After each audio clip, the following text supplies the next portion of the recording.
A mí lo de la estación de Atocha, las imágenes que hemos visto, desde luego no me produce ninguna duda de por qué estaba allí la policía. Ahora va a resultar que es que la estación de Atocha es como antiguamente entrar en Sagrado, que cuando entrabas en Sagrado la policía no podía entrar Santuario, detrás de santuario. santuario. Disparos en un desde recinto luego, cerrado y pasando claro, trenes sí, y tal. pero no sé. desde Lleno luego de la pasajeros. sensación No que lo da sé. es que los que estaban ahí eran personas que estaban creando problemas.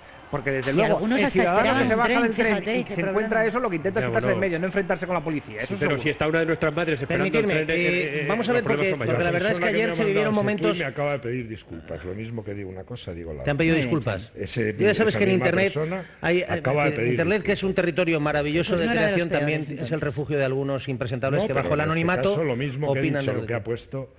Vamos, que se le ha ido el avión. Eso te es lo ha lo que ha reconocido. dicho. Permitidme, Algunos porque ayer en el secretarios. Congreso de los Diputados, pues obvio, también había tensión, había pleno, estaban allí los diputados, los parlamentarios. Rodrigo Blázquez, esta noticia, estás en el Congreso, no sé cómo ha ido la mañana, cuáles son las reacciones, las sensaciones de esos políticos que, claro, veían a un montón de gente precisamente criticar la política, que no se sienten identificados con el sistema, que quieren cambiarlo. Sí, son tres las preguntas que había esta mañana aquí en el Congreso de los Diputados. La primera es la de las cargas policiales, de la que ya habéis hablado. El PP y el Gobierno hablan de proporción, de una actuación magnífica. La izquierda es muy crítica y habla siempre de desproporción. La segunda pregunta entre los diputados era cómo salieron anoche. En general, a esa hora, hacia las 11 de la noche, ya no tuvieron problemas serios para salir del Congreso, aunque eso sí, la mayoría salió andando y por la zona más oeste del Congreso de los Diputados, es decir, huyendo de la zona de Neptuno, que es donde hubo las cargas policiales. Y la tercera, quizá la más importante, es el análisis de lo que ocurrió anoche a apenas 500 metros de la puerta del Congreso de los Diputados. Hay diputados muy preocupados, pero por cosas distintas. Unos más por la imagen exterior de España, otros más por la imagen de fractura social que vimos anoche. Ahora mismo está hablando el secretario general de los socialistas e interpela directamente a Mariano Rajoy. Te le hubiera dicho, le hubiera recordado que hace una semana en Televisión Española le dije que creía que a España se le estaba yendo de las manos y que un día como hoy pienso esto, pero más. Creo que efectivamente cada día se le está yendo más de las manos.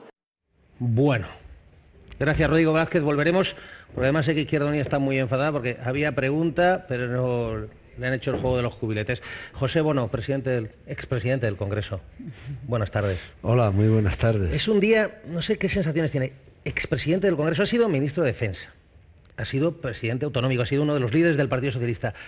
Y el presidente del Congreso, el expresidente del Congreso, que hoy viene a presentarnos este libro, les voy a contar que, leyéndolo, por cierto, uno dice, pero si es que está pegado a la actualidad, es que hablamos del modelo territorial, es que hablamos de las tensiones en el partido. Y yo le pregunto, como presidente del Congreso, lo vivido ayer como tristeza, indignación, cabreo, entiende que la gente, porque aquí hay quien dice intimidación de los manifestantes y hay quien dice indignación lógica de los ciudadanos. Pues yo empezaría diciéndole que tengo una sensación en conjunto de tristeza. Y la interpretación que hago es la siguiente. Los españoles tienen por millones muchas razones para estar tristes, indignados y querer manifestar su indignación y querer hacerlo pues del modo más claro posible. Esto es verdad, hay muchos, millones, que quieren trabajar, no tienen un puesto de trabajo, otros que temen perderlo, otros que se les ha rebajado el sueldo, eso es así. Ahora bien, encauzar la indignación contra la sede de la soberanía nacional a mí me parece equivocado. Le explico algo con un hecho que quizás sea relevante. Cuando yo era presidente del Congreso, me dirigí un día paseando hacia el Madrid de los Austrias y pasé por la Puerta del Sol, estaban los chicos del 15M y al reconocerme, algunos gritaron, Bono, no nos representas, y se arremolinó pues un grupo importante, ¿no?, de gente. Los escoltas me decían, vamos, vamos, dije, no me importa hablar con ellos.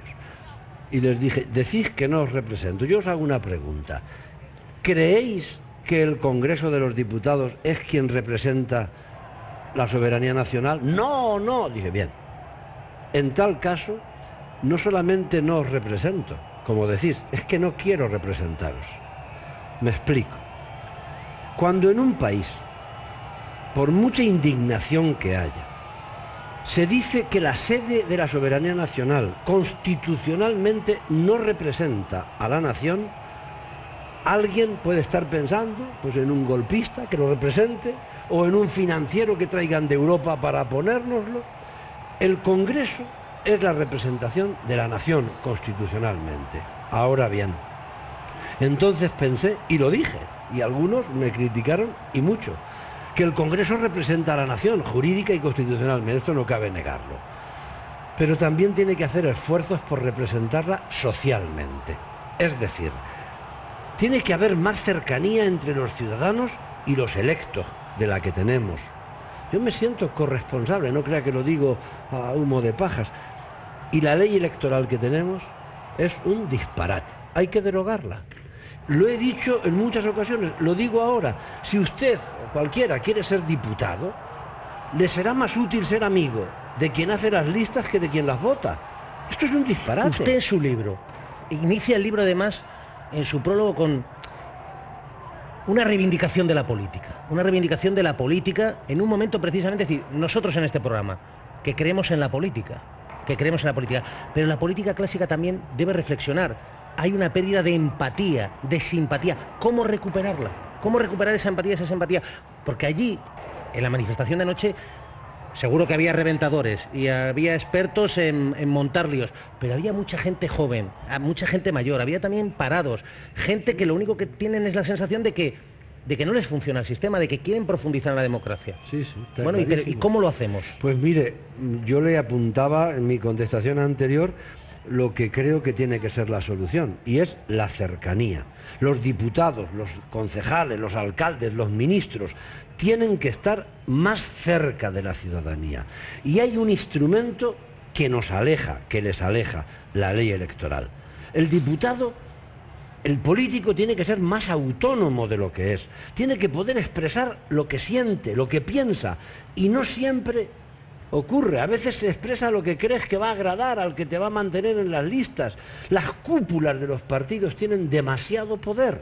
Y esto fue bueno en una época en que los partidos eran débiles, pero ahora los partidos tienen que cambiar rotundamente. Mire, esta mañana me preguntaba un compañero suyo qué diferencia había entre otras épocas y estas en relación con la dirección de mi partido. Yo recuerdo que cuando pertenecía a la dirección del partido éramos pocos en la ejecutiva. Recuerdo en la época pues era Maragall y Rubalcaba, Almunia, Felipe, Guerra.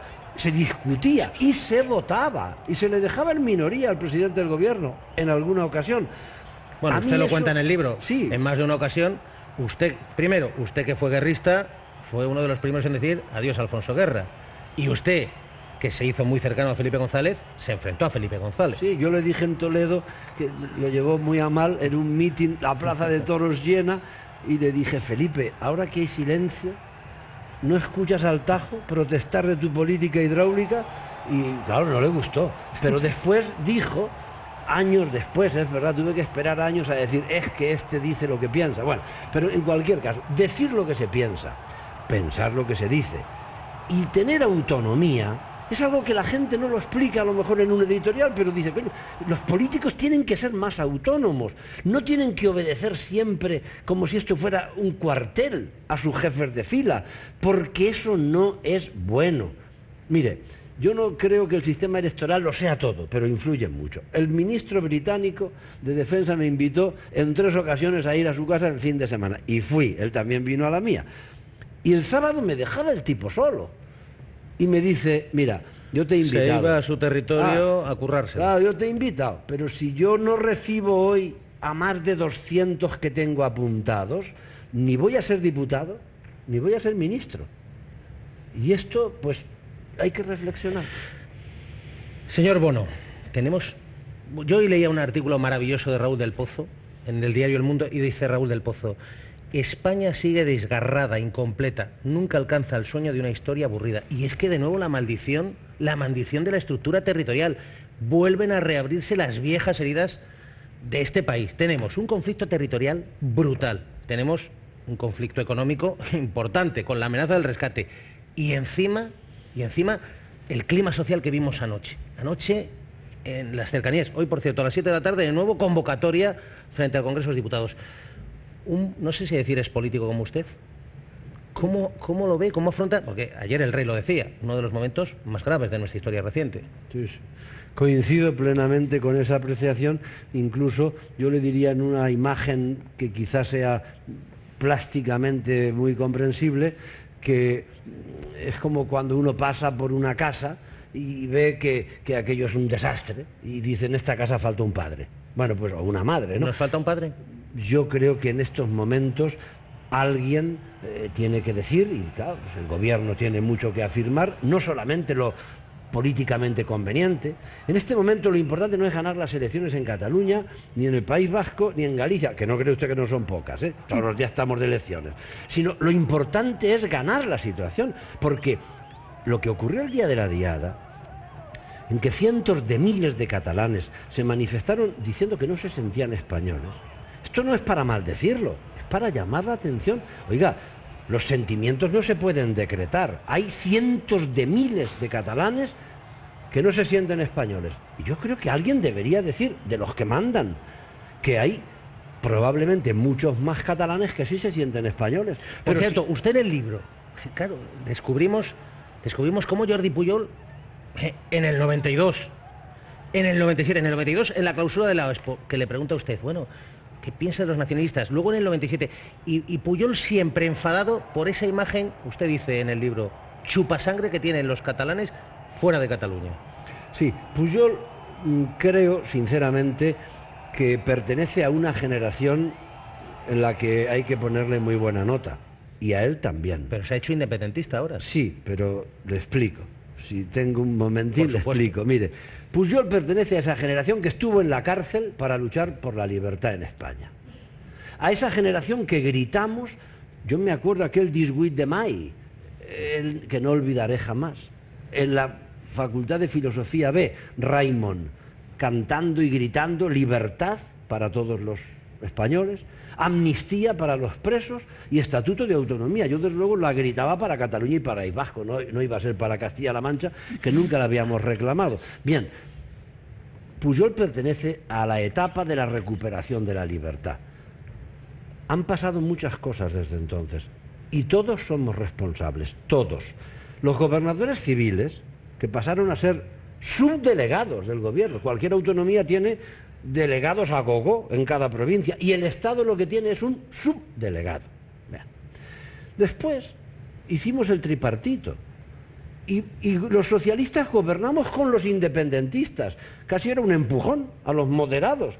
Si nosotros estábamos con los independentistas, los moderados, ¿no?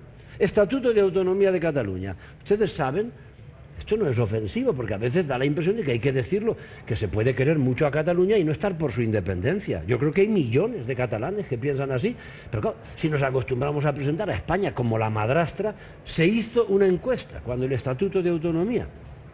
¿Y sabe usted en qué lugar ponían los catalanes de prioridad el Estatuto? En el lugar 24, como es lógico. Les preocupaba el paro, les preocupaba la sanidad, la educación, porque no están neuróticos. Pero si a los políticos de aquel momento lo que les preocupaba era el estatuto, pues al final acabamos recogiendo lo que hemos sembrado. Ahora fíjese, Artur Mas, que ayer convoca elecciones, pero no dice que convoca elecciones, dice que se inicia el proceso de autodeterminación. Y hoy, hace unos minutos, me comentan, a ver si lo podemos escuchar, que dice, con permiso o sin permiso del gobierno, referéndum, consulta popular sobre la independencia. Catalunya ha d'exercir el dret a l'autodeterminació. No és cap tonteria ni és poca cosa. Mai un Parlament de Catalunya s'havia enfrontat en aquestes circumstàncies. Lo normal seria primer intentar-ho d'acord amb les lleis i, si no pot ser, fer-ho igualment. La consulta s'ha de produir en qualsevol cas. Si es pot fer per la via del referèndum perquè el govern espanyol l'autoritza, millor. Si el govern espanyol dona l'esquena i no autoritza cap tipus de referèndum o de consulta, doncs s'ha de fer igual. Con permiso o sin permiso, Artur Mas dice que lo van a hacer de manera, vamos, irremediable. Es decir, ¿qué puede hacer el gobierno central? ¿Qué puede hacer Mariano Rajoy? Le voy a decir lo que el ministro de Defensa hizo en una ocasión en que el capitán general de Sevilla habló inconvenientemente sobre el Estatuto de Cataluña. El ministro de Defensa, José Bono. Sí, lo cesé y lo arresté. A un teniente general que decía algo inconveniente sobre el estatuto. Esto lo traigo a colación para decirle que en este momento la grandeza de la democracia española es que nadie piensa en lo que no debe pensarse y que tanto nos trufó la historia del 19 y del 20.